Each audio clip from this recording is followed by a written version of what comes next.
నమస్తే, welcome to our channel. నేను సిరి.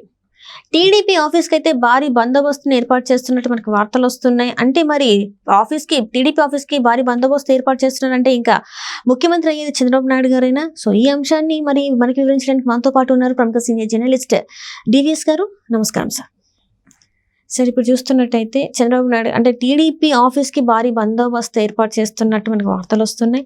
అంటే ముందే మరి రిపోర్ట్ వచ్చేసిందా చంద్రబాబు నాయుడు గారు ముఖ్యమంత్రి అయినట్టు? ఏంటి ఈ బందోబస్తు పెంచడానికి గల వెనుకున్న స్టోరీ ఏంటంటారు? ఇంకా ట్రెండ్స్ని బట్టే కదా. ఇది ఇప్పుడు ఎగ్జిట్ పోల్స్ వచ్చేసాయి. ఎగ్జిట్ పోల్స్లో తెలుగుదేశం, జనసేన, బీజేపీ ప్రభంజనం. ఎవరిని చూసినా కానీ ఎంపీ సీట్లు 18, 20 కూటమి కొడుతోందని, అసెంబ్లీ సీట్లు మరి దగ్గర 125, 130, 140 అలయన్స్ గెలుస్తోందన్న దీంట్లో మరి బందోబస్తు చర్యలు చేపట్టింది పోలీస్ కూడా అనమాట. అటు చంద్రబాబుకి ఇంటి దగ్గర బందోబస్తు ఏర్పాటు చేయడంతో పాటు తెలుగుదేశం పార్టీ కేంద్ర కార్యాలయం మంగళగిరి ఎన్టీఆర్ భవన్ దగ్గర కూడా బందోబస్తు పెంచారు. అక్కడే కాదు, ఇక్కడ కూడా పెంచుతారు. హైదరాబాద్లో ఎన్టీఆర్ భవన్ వద్ద కావచ్చు, హైదరాబాద్లో ఆయన రెసిడెన్స్ దగ్గర కావచ్చు. మనం చూసాం, ఆయన విదేశాల నుంచి అడుగు పెట్టేటప్పుడే ఎయిర్పోర్ట్ ఎంత ఏది అటు తెలుగుదేశం నాయకులు ఎగబడి ఏ విధంగా ఆయనకి స్వాగతం పలికారు. గత 2 రోజులుగా అసలు ఆయన ఇంటి దగ్గర అసలు జనం అన్నమాట. ఇక్కడ హైదరాబాద్లో కావచ్చు, అక్కడ ఉండవల్లిలో కావచ్చు. నిన్న పార్టీ కార్యాలయానికి వెళ్తే కూడా స్వాగతం చూసాం. ఎంత పెద్ద ఎత్తున గన్నవరం ఎయిర్పోర్ట్లో కిట్టలాడింది ఆ వీడియోస్ కూడా చూస్తే.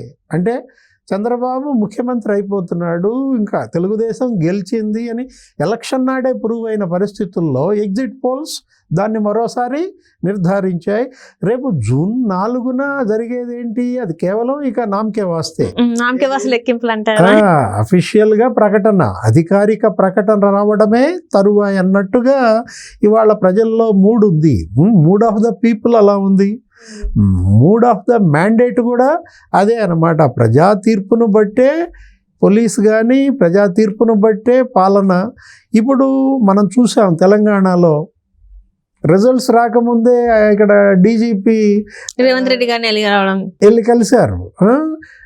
మరి అప్పుడు కూడా అనుకున్నాం, అప్పుడు సిఐడి చీఫ్ కానీ మోహన్ భగవత్, అంజన్ కుమార్ ఇంకా రిజల్ట్స్ రాకముందే ఆయన దగ్గరికి వెళ్ళి అంటే ఏంటి రేపొద్దున ఇప్పుడు ఇవాళ కూడా మరి డీజీపీ చంద్రబాబును కలుస్తారా? ఏపీ డీజీపీ, అక్కడ ఇంటెలిజెన్స్ చీఫ్ వాళ్ళు కూడా అంటే ఇక్కడ వెంటనే ఈసీ కన్నెర్ర చేసింది. వాళ్ళని ఏదో విధుల నుంచి దూరం కూడా పెట్టింది. అంజన్ కుమార్ పైన చర్యలు కూడా తీసుకున్న పరిస్థితుల్లో డీజీపీ హరీష్ కుమార్ గుప్తా కలవకపోవచ్చు, కానీ ఫోన్లో కాంటాక్ట్స్ ఉండొచ్చు. అంటే ఏంటి ఇక నెక్స్ట్ ప్రమాణ స్వీకారం ఎలా, ఎప్పుడు చేస్తారు, ఎక్కడ చేస్తారు, ఏంటి ఏర్పాట్లు, వీటన్నిటిపైన ఇక ప్రోటోకాళ్ళు, జనరల్ అడ్మినిస్ట్రేషన్, సాధారణ పరిపాలన శాఖ వాళ్ళ పనులు వాళ్ళు ఉంటారు. కౌంటింగ్ అనేది మనం అనుకున్నట్టుగా అదేంటి ఇక అదేదో ఇక అధికారిక ప్రకటనే మిగిలిందనమాట. వరుస పెట్టి 40 ఎగ్జిట్ పోల్స్ సర్వే సంస్థలు ఇస్తే 35 నీకు తెలుగుదేశం, జనసేన, బీజేపీ అని వచ్చేసింది. జాతీయ సంస్థల సర్వేలన్నిటిల్లో కూడా నీకు ఎన్డీఏ ఇక్కడ గెలుస్తోందని చెప్పి ఇచ్చిన దీంట్లో ఏది ఇండియా టీవీ కావచ్చు, ఇండియా టుడే అది కావచ్చు, ఇప్పుడు సీ ఓటర్ కావచ్చు, న్యూస్ 18 కావచ్చు, మొత్తం గతంలో సర్వేలలో బాగా పట్టున్నటువంటి సంస్థలన్నీ కూడా తెలుగుదేశం, జనసేన గెలుస్తుందని చెప్పి ఇచ్చారు. దానికి ప్రత్యామ్నాయంగా కౌంటర్ ఏం చేశారు, వీళ్ళు కూడా కొన్ని సర్వేలు వదిలారు. వైసీపీ గెలుస్తుంది అని చెప్పి ఆరామస్థాను ఇలాంటి వాళ్ళు ఇంకా కొన్ని ఒక అసలు మనం అనామక సంస్థలు అవన్నీ కూడా ఏనాడు పేరు కూడా విననటువంటి ఆ సర్వే సంస్థల పేరుతో జగన్మోహన్ రెడ్డికి ఇన్ని సీట్లు వస్తాయి, అన్ని సీట్లు వస్తాయని చెప్పుకున్నా కూడా జగన్మోహన్ రెడ్డి అన్నట్టుగా పోనీ ఆయన సర్వే సంస్థలు కూడా ఏది 151+ అని ఇవ్వాల, ఏది 22+ అని ఇవ్వాల. ఇప్పుడు ఆరామస్థాన్ కూడా ఎంత ఇచ్చాడు, కొప్పునూరు పంచాయతీ చేశాడు, అటు సగం ఇటు సగం చేశాడు అనమాట. వాళ్ళకి 10 ఎంపీ సీట్లు వస్తాయి, వీళ్ళకి 12 ఎంపీ సీట్లు వస్తాయి అంటాడు. లేకపోతే వాళ్ళకి 90 సీట్లు వస్తాయి, వీళ్ళకి 80 సీట్లు వస్తాయి అన్నాడు. అంటే ఈ సర్వేలలో చూడగానే తెలిసిపోతుంది ఏంటి అది డొల్ల సర్వే అని చెప్పి. ఇవాళ 40 పైగా సంస్థలు సర్వేలలో 35 సంస్థలు నీకు తెలుగుదేశం, జనసేన, బీజేపీ గెలుస్తున్నాయని చెప్పాయంటే ఇంకా అక్కడే స్టాంప్ పడిపోలా నీకు, అక్కడే ఇక ప్రజల ఆమోదం స్పష్టంగా కనపడుతుంది. అంటే ఇక్కడ చూస్తున్నట్టయితే ఇందాక మీరు చెప్పినట్టు ఈ ఎగ్జిట్ పోల్స్ ఈసారి ఒక కీ రోల్ ప్లే చేసిందంటారా, ప్లే చేయలేదంటారా సార్? ప్రతి ఎన్నికకు ముందు ఇది మామూలు కసరత్తే. ఇది ఎగ్జిట్ పోల్స్ అనేది శాంపిల్స్ ప్రకారం ఇస్తుంటాయి. కాకపోతే ఈసీ ఈసారి కఠినంగా వ్యవహరించింది.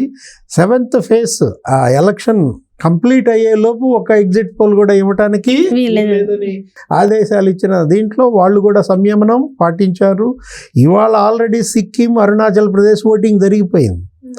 సిక్కిం, అరుణాచల్ ప్రదేశ్ ఓటింగ్లో ఒక స్టేట్లో ఆల్రెడీ బీజేపీ గెలిచింది, ఇంకో స్టేట్లో అక్కడేదో ప్రాంతీయ పార్టీ గెలిచిన. దీంట్లో 4వ తారీఖు కూడా ఫలితాలు ఈ విధంగానే ఉంటాయి. ఎన్డీఏ, బీజేపీ సొంతంగా 370 వస్తాయని ఆశించారు. కాకపోతే పోయిన ఎన్నికల్లో వచ్చిన బలమే నిలబెట్టుకున్నట్టుగా కనపడుతోంది. ఏది బీజేపీ ఆ 300 మార్కుకి చేరుతుందని, ఎన్డీఏ 370కి చేరుతుందని. ఏది మిగతా భాగస్వామ్య పక్షాలు, ఎన్డీఏ భాగస్వామ్య పక్షాల్లో కూడా చంద్రబాబు, తెలుగుదేశం అద్భుత ఫలితాలని ఇస్తోందని మనం జాతీయ విశ్లేషకులు, రాజకీయ విశ్లేషకులు జాతీయ స్థాయిలో ఈ రుచిర్ శర్మ, ఈ యోగేంద్ర యాదవ్, లేకపోతే ప్రశాంత్ కిషోర్ వీళ్ళందరూ చెప్పిన దాని ప్రకారం మనం అటు బీజేపీ అక్కడ ప్రభుత్వాన్ని ఏర్పాటు చేస్తోంది. కాంగ్రెస్ పార్టీ గత ఎన్నికల్లో ఎన్నొచ్చాయో అన్నే వస్తాయి. కాంగ్రెస్ కూటమి, ఇండియా కూటమికి కూడా అది అసలు 150-200కే పరిమితం అవుతుందనే సర్వేలు మనం కనపడుతున్నాయి. అయితే ఇప్పుడు ఏంటంటే ప్రతిసారి కూడా కొంతమంది ఇచ్చిన సర్వేలు జరిగాయి. మరి ఈసారి ఆరామస్థాన్ ఇచ్చిన సర్వే, అంటే లాస్ట్ మన తెలంగాణలో ఆరామస్థాన్ ఇచ్చిన సర్వే నిజమైంది. మరి ఈసారి అయ్యే అవకాశం ఉందంటారా? ఆరామస్థాన్ సర్వే గతంలో ఎన్నికల్లో ఇచ్చిన దాంట్లో ఏదో క్లిక్ అయ్యాడని చెప్పి మొత్తం అతని మీద అందరి దృష్టి కేంద్రీకృతమైన ఉన్న దాంట్లో ఆరామస్థాన్ అతని క్రెడిబిలిటీని అతను కోల్పోతున్నాడు అనిపిస్తోంది. ఆయనకి తెలుసు ఏంటి తెలుగుదేశం, బీజేపీ, జనసేన గెలుస్తోందని. జగన్మోహన్ రెడ్డితో అతనికి ఉన్నటువంటి సాన్నిహిత్యం కారణంగానో, వైసీపీ ఆరామస్థాన్ని మేనేజ్ చేసిందనో. అంటే ఇక్కడ మేనేజ్ చేయడం ఏంటంటే కొన్ని వార్తలు వస్తున్నాయి. ఒక 2-3 డేస్ బ్యాకే, అంటే ఏదైతే లెక్కింపు అంటే ఎగ్జిట్ పోల్స్ వచ్చే ఒక 2-3 డేస్ బ్యాకే వైసీపీ నేతలతోనే ఆరామస్థాన్ గారు భేటీ అయ్యారని చెప్పేసి మరి వార్తలు వస్తున్నాయి. జగన్మోహన్ రెడ్డికి ఆయనకి చాలా క్లోజ్ అనేది మనం కొన్ని ఫోటోలు కూడా సోషల్ మీడియాలో వైరల్ అవుతున్నాయి. ఏదో ఆరామస్థాన్ ఏదో ఒక సీట్ ఏదో అడిగినట్టు తెలుగుదేశం పార్టీ అక్కడ ఆ సీట్ ఇవ్వకపోవడంతో ఆయన ఏదో ఆ పార్టీ మీద కంటు పెట్టుకున్నట్టు మనం సోషల్ మీడియాలో చూస్తున్నాం. కాకపోతే ఇది ఆరామస్థాన్ క్రెడిబిలిటీ జగన్మోహన్ రెడ్డి కోసమే బలయ్యాడా అనేది చూడాలా. Right sir, right. Thank you so much sir. నమస్తే.